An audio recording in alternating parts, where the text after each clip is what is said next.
Okay, isa pa. Thank you sa Spirit Forces na nagbibigay sa atin ng topic. First of all, kung e-wallet na ang GCash, which is true, bakit kailangan pa na isa pang e-wallet, which is InstaPay? Or and Alipay?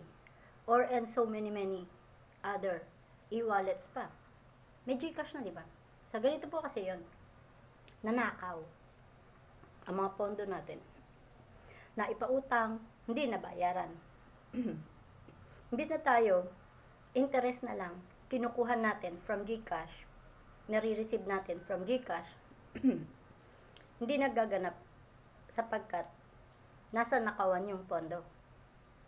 International syndicates.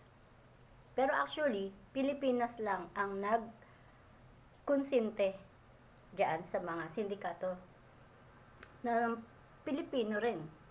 And spiritually, syempre, rainbow. Lahat ng religious organization can be culprits sa pag-mold sa mga Pilipino maging international reason, cause, roots ng pandarambong ng mismong pondo ng Filipino people.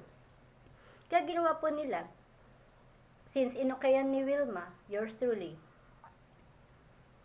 ang magpa-manufacture na lang ng pera dahil wala na tayong inaasahan eh.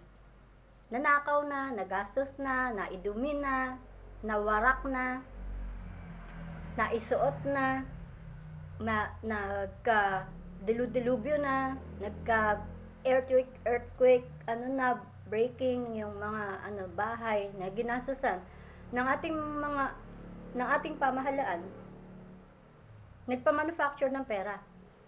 Yung ginawa nila, yung GCash, loose liquid cash. Yung InstaPay, yun yung tinatawag na hindi pwedeng galawin kasi ipapautang muna.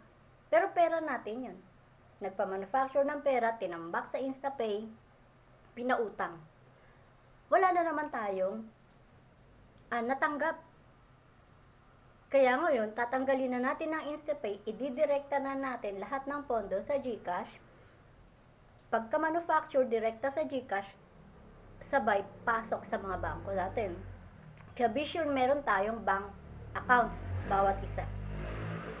Sana nga, kahit ang mga bata, pwede naman auxiliary accounts.